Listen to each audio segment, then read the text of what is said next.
Kembali lagi kita di Kebun Talent Mapping bersama saya Lukman Hakim, sahabat FIB. Hari ini hari kesekian dari kegiatan Ramadan, dan hari ini alhamdulillah kami dari PKBM Financial Baksya kembali lagi untuk bisa hadir dan sesuai dengan janji kami bercerita tentang bulan Ramadan.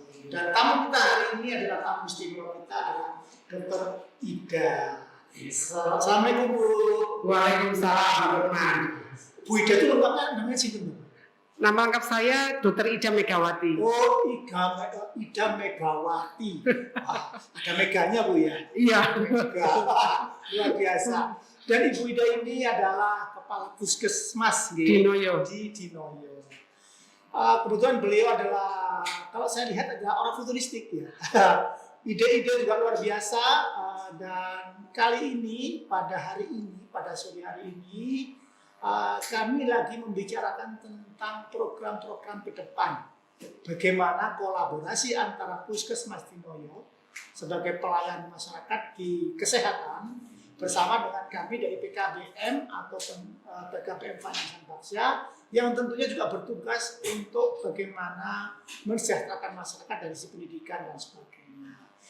Dan pada tema kali ini tentunya kalau kita mengundang seorang dokter, tentunya ada beberapa tema tentang kesehatan Bu. Iya, atau mungkin tips-tips kesehatan tentang Ramadan. Nah, karena Ramadan itu kan kita harus puasa, harus menjaga kesehatan kita, apalagi masih dalam era COVID-19 ini, kita juga menjaga bagaimana mungkin tips-tipsnya. Tapi sebelum itu saya ingin Ibu memperkenalkan dulu, mengkaji dulu, Ida dari mana dan sebagainya. Silakan. Iya, terima kasih Pak Lukman.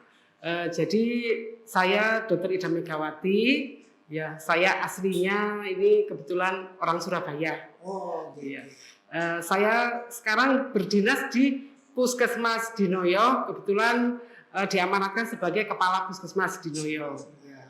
Ya, jadi saya juga seorang PNS, ASN dengan masa kerja alhamdulillah sampai sekarang sudah 27 tahun. Wow, 27 tahun. Ini kalau ibaratnya kalau anak itu sudah lulus kuliah. Iya, sudah lulus kuliah.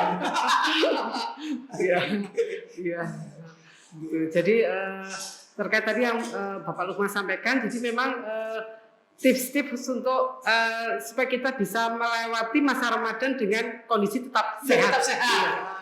Ya. Apa kira-kira? Kira-kira ya. Jadi dalam masa Ramadan ini memang banyak sekali hal-hal yang kita perlu perhatikan Pak Lukman. Ya. Nomor satu adalah kita tidak bisa mengabaikan tentang pola makan. Pola makan. Ya. Pola makan. Bagaimana itu pola makan? Nah, pola makan ini karena kita dalam bulan Ramadan kita kan makannya yaitu pada saat kita berbuka, kemudian kita sahur. Dalam masa itu kita perlu apa-apa yang kita konsumsi itu supaya apa? Yang pertama tetap harus tercukupi kebutuhan gizinya. Ya, kebutuhan gizinya. Kebutuhan gizinya ini kita sekarang menganut istilah isi piringku.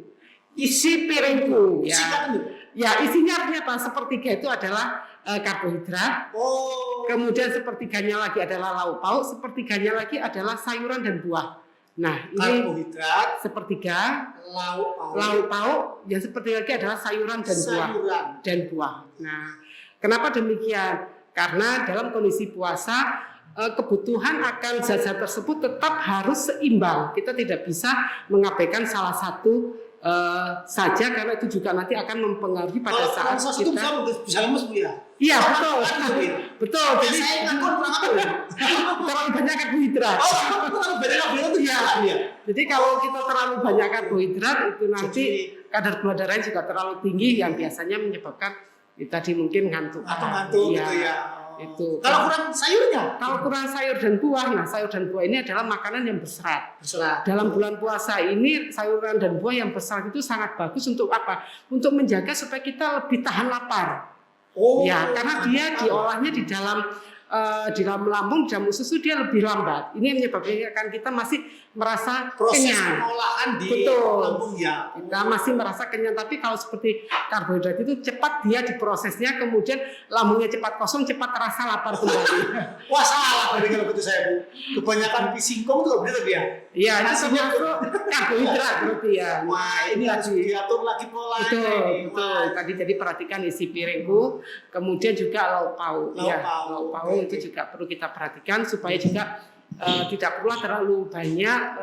Kita kadang memaksakan diri pada bulan Ramadan itu semua harus yang serba serba berlemak, kemudian serba protein hewani. Nah ini juga perlu diperhatikan, tidak harus protein hewani tapi juga protein nabati yang berasal dari Berarti ada terbagi lagi ya. Terbagi Lauk lagi. itu ya. Bagaimana proporsi untuk hewaninya, protein hewani dan nabatinya. nabatinya seperti itu. Karena Nah, detail sekali nih Bu. Nah, bagaimana kita mengetahui contoh-contoh mungkin yang hewani seperti apa, nabati seperti apa gimana? kalau hewan itu biasanya adalah termasuk ke dalamnya daging, Daging-daging. kemudian ikan, Oke. telur, atau Telur, mungkin oke. seafood yang lainnya Oh, itu juga termasuk. Kemudian untuk yang protein nabati di situ kita bisa mengambil seperti tahu, tempe karena kan asalnya juga dari kedelai. Nah, seperti itu. Nah, itu Supaya teman-teman. seimbang. Jadi ternyata kita harus memperhatikan juga 3 faktor utama. Ada yang pertama itu isi piringku ya. Isi piringku. Dengan karbohidratnya seberapa, kemudian lauk pauknya Pauknya seberapa, kemudian sayur-sayuran dan buah-buahan. Betul. Terus di hewani masih ada, dia apa di lauk pauk masih dibagi lagi ini. Iya. Ada lagi dari sisi nabatinya, Protein nabati, protein nabati, terus protein hewani. Hewani. Iya, Ah, seperti gitu ya. itu. Jadi memang dalam puasa ini tentunya kita tidak serta-merta harus makan yang banyak saja. Betul. Tidak cuma banyak, tapi itu mengandung banyak protein atau Ya. banyak karbohidratnya saja. Tapi bagaimana Proporsional. dengan sepertiga Betul. tadi itu Ya. menata kita supaya kita bisa tetap eksis, tetap Ya. berkarya dengan jangka waktu mulai dari buka puasa, Buka puasa sampai dari sahur sahur sampai buka puasa. Ya, itu kita lakukan. gitu. Ya, Bu, terus gini, bagaimana peran puskesmas dalam kegiatan Ramadan ini? Tentunya apakah ini jam-jamnya dikurangi? Terus bagaimana tentang misalkan sekarang vaksin, Bu? Iya, Nah, kan ini lagi namanya vaksin dan sebagainya. betul. Nah, saya dengar kemarin itu kan vaksin itu boleh-boleh saja saat puasa. Nah, mungkin apa pandangan itu tentang ini? Dan mungkin bagaimana kegiatan Ramadan di puskesmas itu sendiri dalam layanan masyarakat? Iya, jadi dalam bulan Ramadan puskesmas tetap memberikan layanan kepada masyarakat. Ya, memang layanan yang kami berikan itu tetap kami laksanakan dengan sebaik-baiknya, yaitu tetap kami mengupayakan yaitu pelayanan yang prima kepada masyarakat. Nah, adapun memang terkait dengan jam kerja memang ada penyesuaian jam kerja. Dan ini memang penyesuaian jam kerja ini memang kita mengikuti surat edaran dari wali kota Wali kota. dalam bulan Ramadan. Oh, gitu ya. Atur itu Iya, ya. seperti itu. Tapi kami tetap menjalankan yaitu Senin sampai dengan Sabtu tetap kami memberikan pelayanan kepada masyarakat, dan itu tidak hanya di dalam gedung saja, tetapi juga pelayanan kepada masyarakat yang kami lakukan di luar gedung puskesmas. Oh, masih juga ada kegiatan Tetap keliling misalkan? ada kegiatan di luar. Seperti apa adanya puskesmas pembantu, itu tetap kami melakukan pelayanan di puskesmas pembantu. Kemudian juga layanan kepada masyarakat adanya posyandu juga kami juga tetap Jalan. hari buka posyandu tetap ada. Jadi bukan berarti Ramadan ini kemudian membuat layanan di korting semua, betul. Saya pikir di korting ini jangan dulu deh, Ramadan kosong gitu deh ya. Oh, Ya, enggak. jadi tetap jauhkan layanan. Kemudian terkait juga tadi Pak Luman menyampaikan untuk vaksinasi ya. Iya, iya, iya. Jadi vaksinasi itu terutama dalam bulan Ramadan ini seperti yang disampaikan kemarin arahan Bapak Presiden bahwa silakan masyarakat bisa mudik asal sudah vaksinasi booster, kan begitu ya. Iya.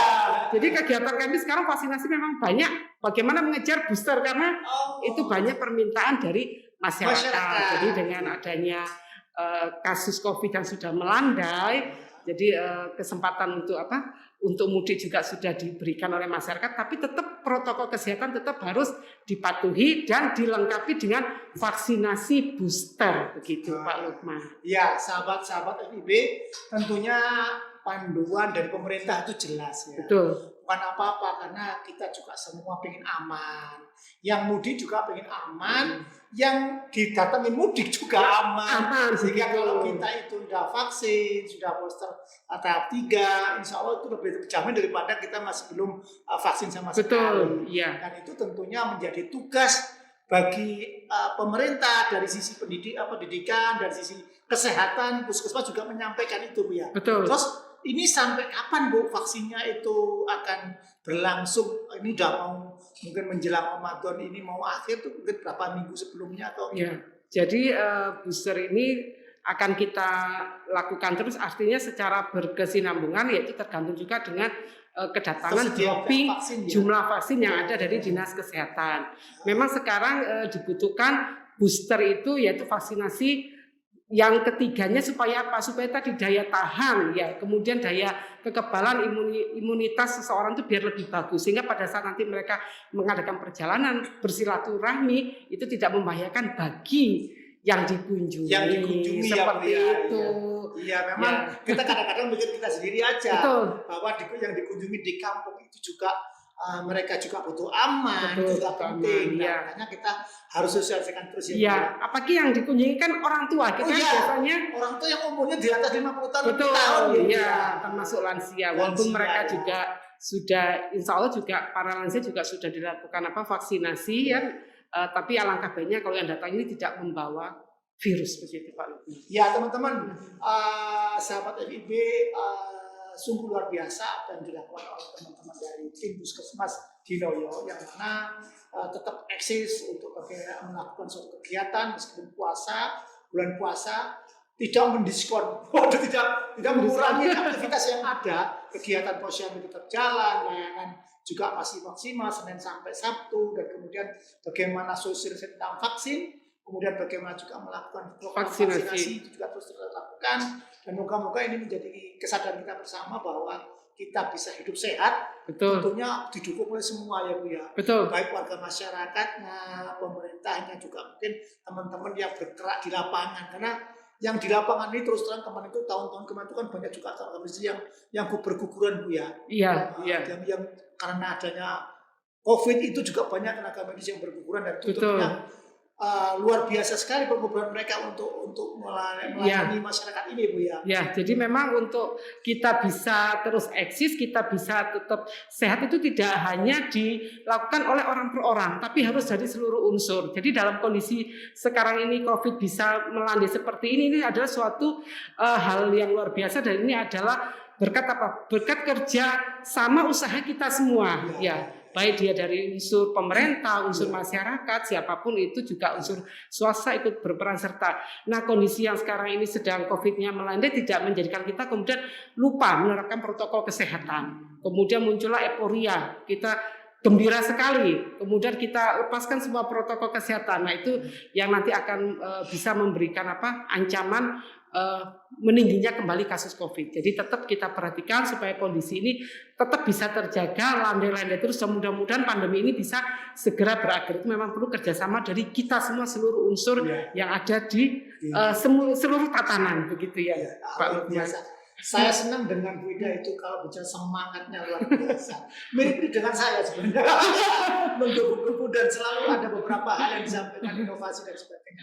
Tentunya harapan kami dari BKPPN Paksa bisa bekerja sama dengan baik dalam program-program ke depan Bu dengan Puskesmas. Terima kasih. Karena ini dalam rangka bagaimana kita menjajaki kerjasama pengabdian kita pada masyarakat dari sisi kesehatan, dari sisi kesehatan lingkungan, dari sisi bagaimana anak remaja berperan dalam pendidikan kesehatan dan masyarakat. Ini akan menjadi salah satu program ke depan, dan moga-moga nanti di bawah arahan dari Puskesmas Kelurahan di Noyo kita bisa juga banyak belajar Bu dari tim kesehatan, dan kita bisa sinergi dengan program-program yang ada. Mungkin ada sesuatu yang disampaikan Bu sebelum acara ini berakhir, mungkin tips dan atau mungkin kesan-kesan dan sebagainya, monggo silakan. Ya, jadi kunjungan saya kali kedua sekarang ya di FIB ini ternyata tidak membuat saya kehilangan kekaguman, tapi justru kekaguman saya semakin bertambah dengan melihat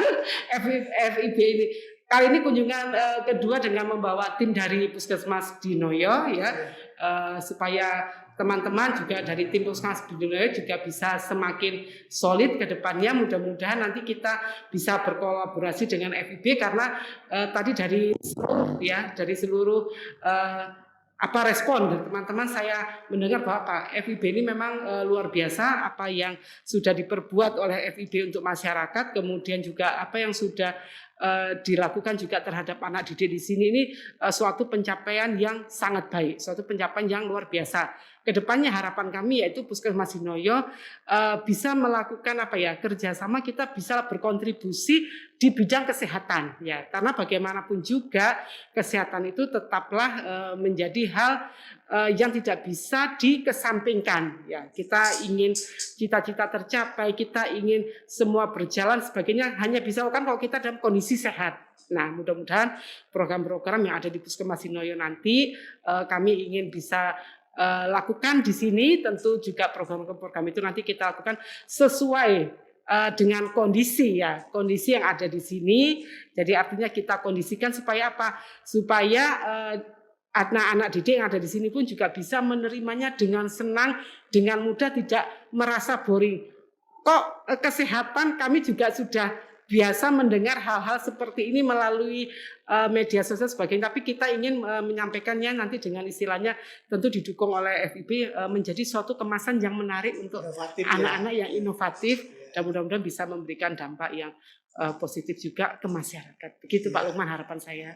Alhamdulillah, terima kasih Ibu Ida atas kunjungannya. Terima kasih juga kepada teman-teman Puskesmas Dinoyo yang hari ini telah hadir di sini. Tidak tampak teman-teman, tapi insya Allah di video ini akan ditampakkan teman-teman tim dari Puskesmas Dinoyo, dari teman-teman muda yang luar biasa, yang tentunya tetap menjadi garda terdepan dalam penanganan Satgas COVID di Indonesia. Demikian dari kami, moga-moga apa yang kita sharingkan ini bermanfaat dan kita selalu juga menjaga kesehatan kita sehingga kita bisa menyelesaikan puasa Ramadan dengan baik dan ketemu dalam bulan Fitri untuk beridul Fitri bersama dengan keluarga masih sehat dalam keadaan bahagia dan tentunya kita masih terus bisa berkarya. Terima kasih Bu Ida. Sama-sama. Assalamualaikum warahmatullahi wabarakatuh. Salam.